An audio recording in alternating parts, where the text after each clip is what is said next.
Well, good morning, all. This is Patricia, and I am traveling for history. In today's show, I'm going to talk about experiences and even better filming opportunities at Greenwood Cemetery in St. Albans, Vermont. Greenwood Cemetery is directly on Route 7, which is the main north-south corridor in Vermont, and which is known as Main Street in St. Albans. And if you're driving north, it's on the east side of the road, so the right side of the road. I think it's pretty easy to see because the oldest part of the cemetery is to the front, and those first headstones are 10 feet, we'll say 15 feet from the sidewalk, so it's pretty close. You should be able to see it. And so this cemetery, first burials were in 1802, and it became a cemetery in 1803. So I found Revolutionary War and War of 1812 soldiers there. One person I had known about thanks to findagrave.com. Now, what I thought interesting about Find a Grave is usually when I'm looking at a list of people, it's notable is the word used for them, but no, famous on Find a Grave, and maybe famous, maybe known in their day. We're talking senators and congressmen, other high-level state employees like the Vermont State Auditor, a couple of justices on the Vermont Supreme Court, including one who was the Chief Justice of the Vermont Supreme Court. Whole list of men. I think it was 10 people total, 9 were men. There was one woman on there. I'll come back to her in just a moment. But there was one man on that list I thought was particularly extraordinary. One of only 3 buried in the state of Vermont. And this was a man who had participated in the Boston Tea Party. Now, let's talk about that experience trying to find his grave.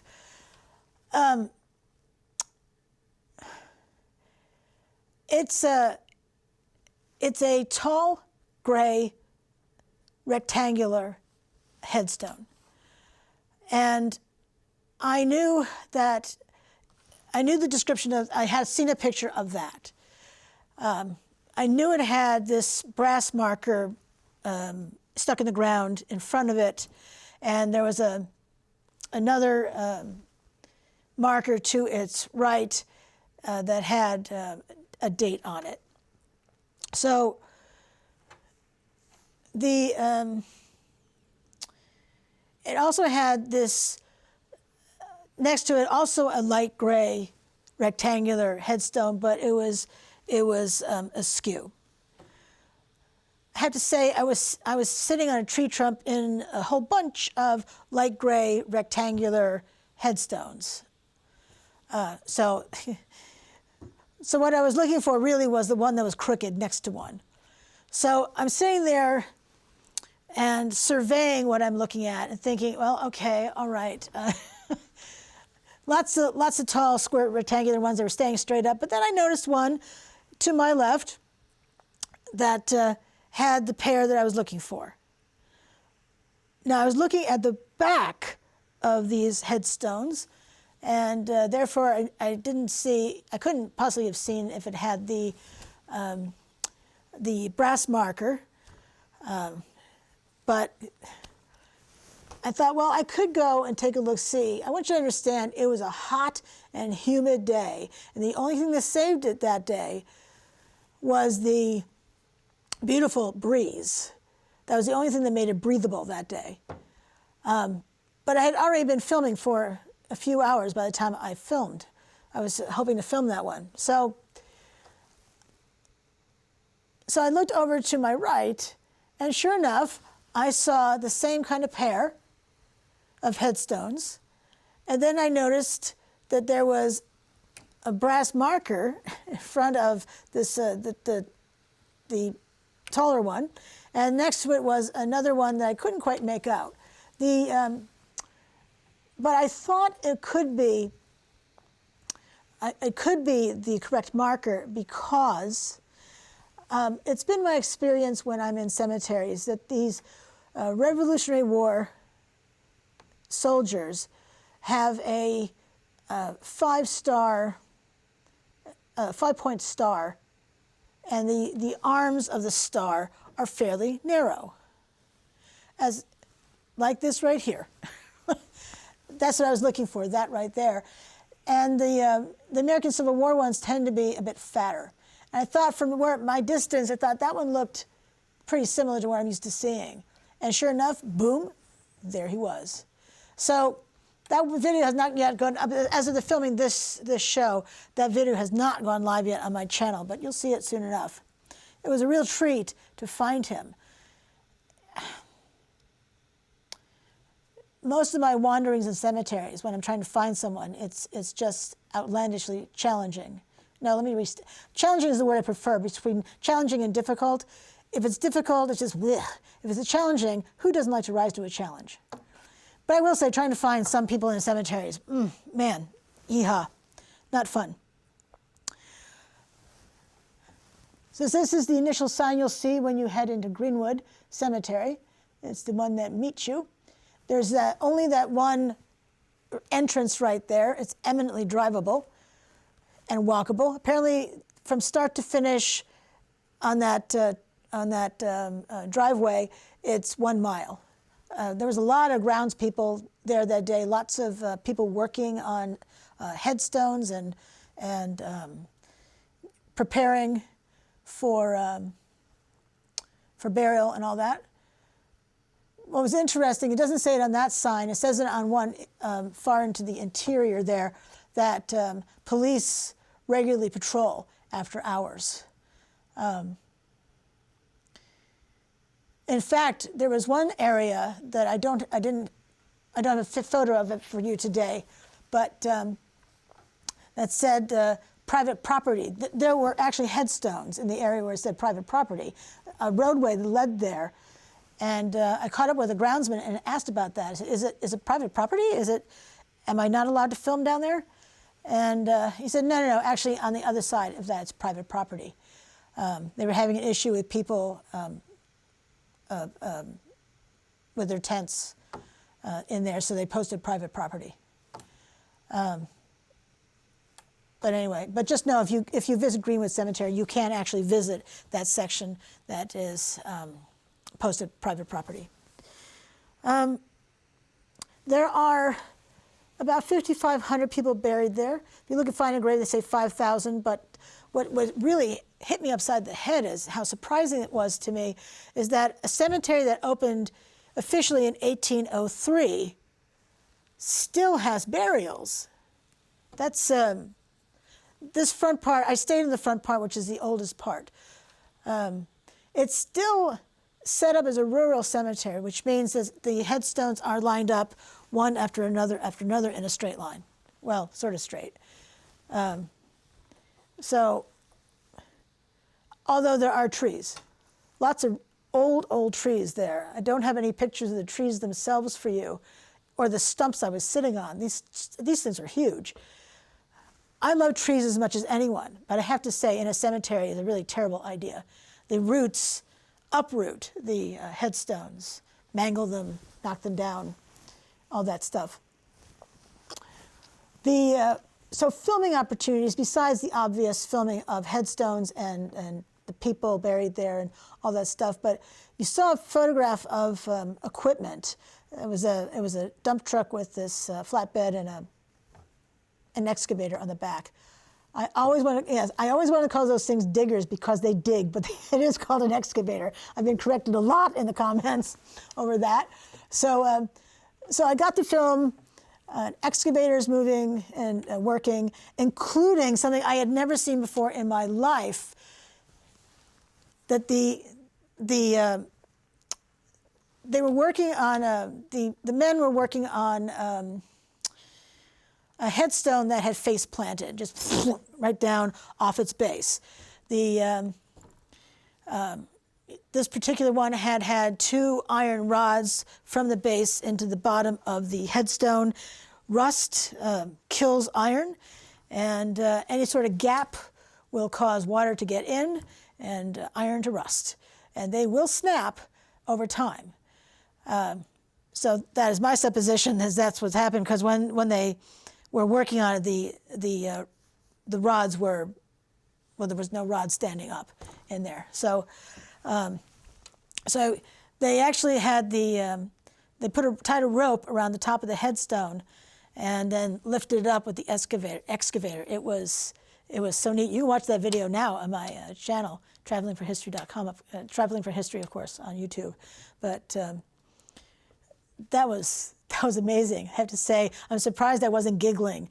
I'm surprised that wasn't captured. I try hard to keep that stuff out of my videos, but that was really, really amazing to watch, which I got to film as well. I also captured another Kubota tractor with a front end loader. I think I have like 4 videos now on my channel, soon to be 5. With that one, I was giddy when I saw that. Oh my gosh, look at that thing, another one.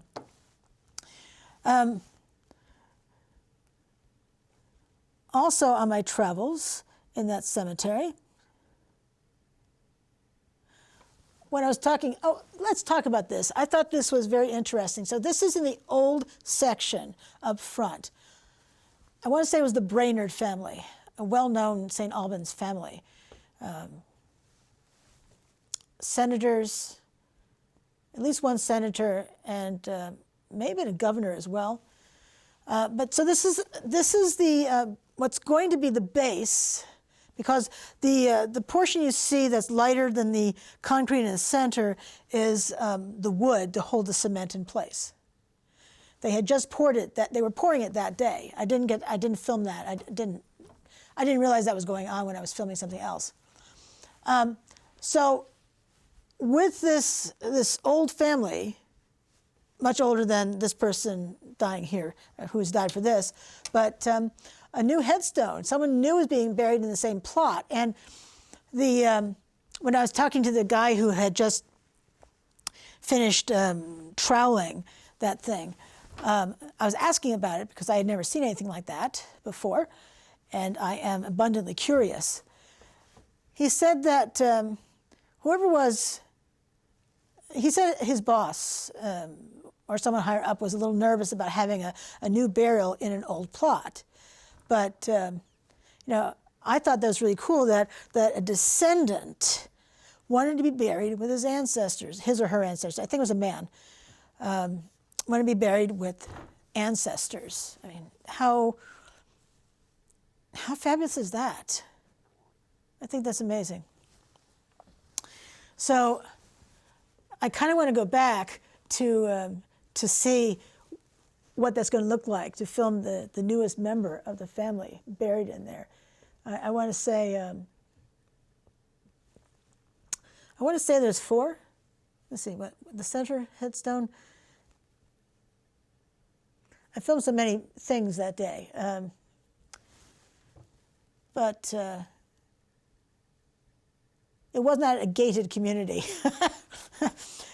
I go when I visit cemeteries. Oh yeah. So when I was asking the crew who were taking care of the headstone that had face planted, the guy asked me, the guy who's in charge of that little group had asked me if I had seen the dome yet. The dome? What's the dome? And then you can see this actually when you're in the cemetery. You can't see it from the road. And that is the dome. So the people buried there are members of the Smith and Brainerd families. In fact, those headstones nearby are also the same family.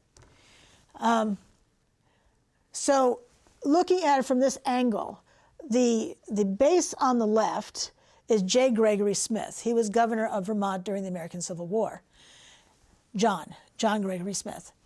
And the base that's closest to us, that we can't see because of the way I took this photo, is his wife, Anne Eliza Brainerd Smith, who's intertwined with St. Albans history. On the day of the St. Albans raid in October 1864, Confederates had infiltrated St. Albans. They robbed multiple banks, they burned buildings down, they shot 2 men, one of whom died.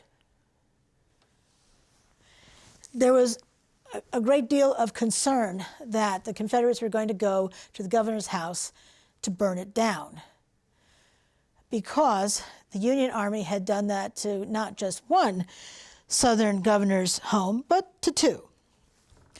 The governor himself, the Vermont governor himself, was in Montpelier because the legislature was in session.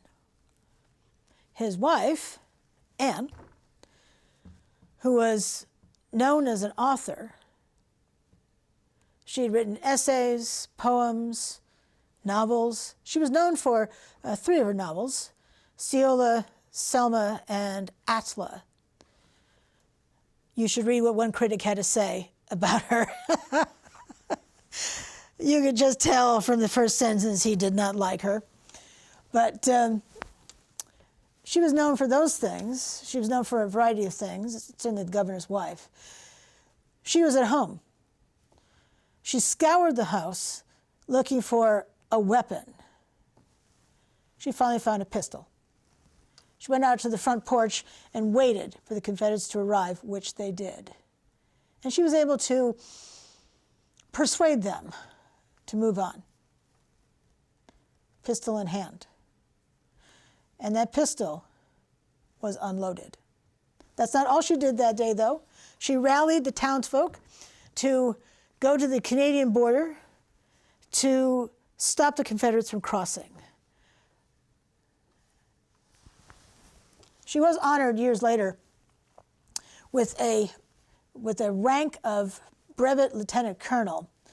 A brevet rank is, well, brevet means brief in Latin.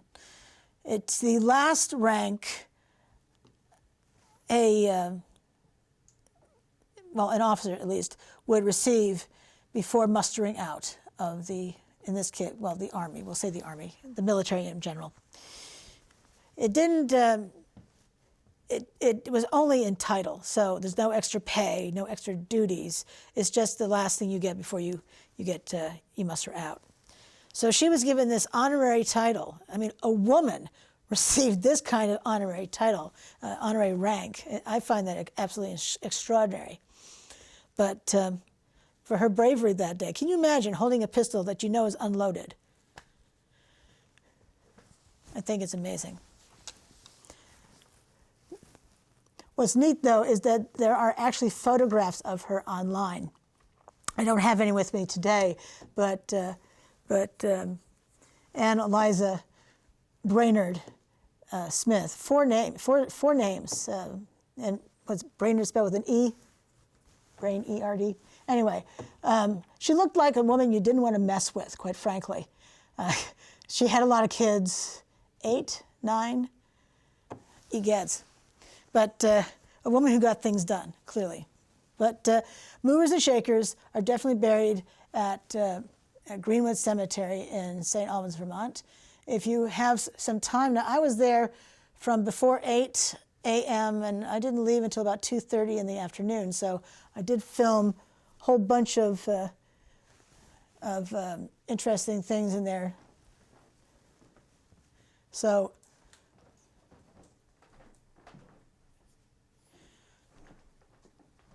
I hope you'll tune in to my variety. Right now, the headstone lifting is on. My initial walk of the cemetery, which is 45 minutes, is on there.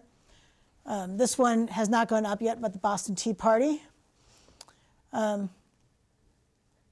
there's so much more to cover there. The newer graves are in the way back, which I did not visit. And it's just a remarkable place to be. It was not quiet that day. It was busy with a lot of machines. There was I can't remember the name of the company. Something Monuments. Champlain? I'm not sure. Something Monuments that was there. They had a flatbed truck with a cement mixer attachment on the back. Did I film that? Yes. Yes, I did. It was a filming opportunity. All my experiences with the humans I encountered were absolutely fabulous. The different crew members, I talked to different people, because I was interested in what they were doing. And it was an absolute beehive. I want to say I was there on a Wednesday, whatever day June 4 is. I want to say it was a Wednesday. Anyway, you can see all those wonderful monuments. They're on closer on the left side than the right. The right is the older of those two sides as you're looking at it. The road is mainly paved, but you can see on the left that it actually goes to like a dirt with some gravel on it, that pebbly gravel. And then there was a building. As you're about to enter the cemetery, on the left is a nondescript brick building, which looks like it's a vault, based on the fact that there's a brass sign on the side of it with 3 people's names on it. And apparently they had the structure built, so it seems like it's a vault to me. And if you blink, you miss it, really. I mean, I was walking there. Yeah. But if you can go, why not? They're quiet places typically. The day I was there was absolutely gorgeous. Lots of interesting folks buried there.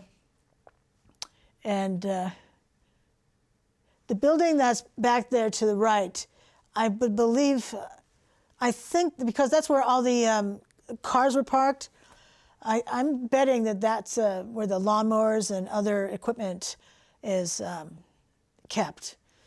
I didn't get that far there. As I said, I was walking the whole place. So stunningly enough, I walked 3 miles that day, almost all in the cemetery. So pretty wild. But it's a beautiful place. And except for the sound of the machines, including a lawnmower, it was more of a landscaper lawnmower, but not crazy big landscaper lawnmower. But it's worth the visit. I don't know if it's the oldest in St. Albans, but it sure seems like it should be at 1802, first burials. But anyway, I wanted to share with you my experiences at Greenwood. The guys, they were all men. All the guys I spoke to were interested in telling me what they were doing. They were fine with being videotaped and all that stuff. Certainly their work videotaped. And who doesn't love to see interesting stuff like that? And then, of course, I don't think the dead care. But what I will say about when I was trying to tell that story that I shared with you about Anne, that was 7 tries. I think it was 7 tries before I felt like it was right. It was. I don't know. I don't know why sometimes it takes a lot of takes and sometimes it doesn't. I had filmed a gated community there. I just love when cemeteries have these areas, these family plots that have a metal fence around them. They could just be a low bar. The one I had filmed just had a low bar, but it also had this chain that looked like the kind of rope you see tying off a what's it called?